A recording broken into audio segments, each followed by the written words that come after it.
The North Carolina Blueberry Council invites you to discover the North Carolina blueberry story. It all started with this man, Dr. Frederick V. Coville. He was an important American botanist.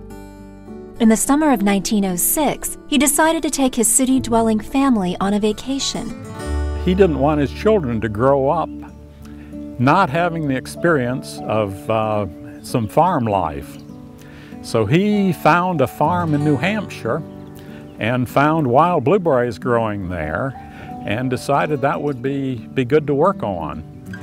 During that summer vacation, his daughter picked some wild blueberries and gave them to a local farmer who then grew seedlings from them. Those seedlings were the beginning of Coville's experimentation in taming the wild blueberry. Then, in 1911, a person who would become his collaborator learned about his blueberry work. Her name was Elizabeth White, and she lived in the New Jersey Pine Barrens. They quickly decided New Jersey was the perfect place to get the cultivated blueberry going. And the rest, as they say, is history. Before long, cultivated blueberries made their way to North Carolina. In 1927, my father and grandfather drove along the Atlantic seaboard as far as they could to hear reports of wild blueberries growing in the areas. And by 1939, they supposedly had the largest blueberry farm in the world. When I was a kid in the blueberry fields, it kind of reminded me of a carefree time in my life when, I didn't have a lot of responsibility. Getting to ride with Dad on the tractors, hauling berries to the shed, down in the red shed. I can remember the ladies filling pint cups with berries, putting a cellophane top on them. In the older days, it took more time to prune the berries and to maintain the bushes in the field. And this day and time, with the equipment's way more advanced to get in and get out of the field and move on to the next one. We have pickers that return every year to help harvest blueberries for us here at Ivanhoe. And we have some that have been coming for like 17 to 20 years, the best I can remember, and look forward to seeing them every year. The pickers that I know that come here, they're professional farm workers. They like to work. They're here to work. And that's what we're all about, is work.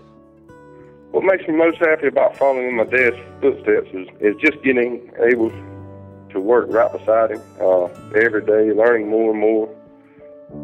And it's been a real success story for us over the years to develop blueberry varieties that will thrive in this climate. One of the unique things about this farm is the soils. We're at the NC State University Horticultural Crops Research Station. Here is one of 18 that is operated by the North Carolina Department of Agriculture. This one is owned by North Carolina State University, and the research is administered by North Carolina State University. We take a lot of pride in our ability to grow these plants successfully, to the improvements that we've made in blueberry culture, and we think that's contributed quite a lot to the increased yields that we've seen in North Carolina. The last 3 years, we ranked the highest of any of the eastern producers. We just are pleased with what can be done in North Carolina and what our growers have done. So blueberries have a long history in North Carolina. The demand seems to be increasing. It looks like a bright future to me. The North Carolina Blueberry Council are proud members of the U.S. Highbush Blueberry Council.